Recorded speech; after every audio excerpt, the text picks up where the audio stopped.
સૌરાષ્ટ્રના સૌથી મોટા લોકમેળામાં છેલ્લા 5 દિવસમાં 700 કિલો જેટલો અખાદ્ય પદાર્થ ઝડપાયો છે, જેનો આરોગ્ય શાખાની ફૂડ વિભાગની ટીમ દ્વારા નાશ કરવામાં આવ્યો છે. અને મેળામાં ફૂડ વિભાગ દ્વારા 5 દિવસ સુધી અલગ અલગ સ્ટોલ ઉપર ચેકિંગની કામગીરી હાથ ધરવામાં આવી હતી, જેમાં 700 કિલો જેટલો અખાદ્ય પદાર્થનો જથ્થો ઝડપાયો હતો.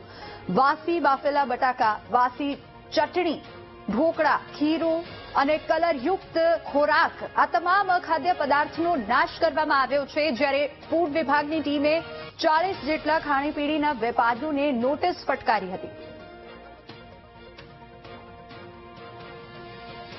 મેળા દરમિયાનના દિવસો દરમિયાન કુલ જે છે 750 કિલો કરતાં પણ વધારે અખાદ્ય જથ્થો જે છે એ મળી આવતા એનો નાશ છે એ સ્થળ પર જ તે ફૂડ બિઝનેસ ઓપરેટર દ્વારા એસડબ્લ્યુએમ શાખાના ટીપર-1 દ્વારા કરવામાં આવ્યો હતો. આ ઉપરાંત 40 જેટલા ફૂડ બિઝનેસ ઓપરેટરને હાઇજીન મેન્ટેન કરવા માટે જે છે એ નોટિસ આપવામાં આવી હતી.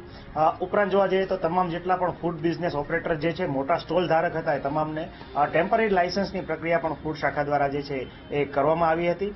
આ ઉપરાંત મેળા દરમિયાન જે સ્ટોલ ઉપરાંતના ઘણી બધી લારીઓ અથવા જે ઠેકા લઈને આવેલા લોકો હતા એમની પણ જે છે ફૂડ શાખા દ્વારા તપાસણી કરવામાં આવી હતી.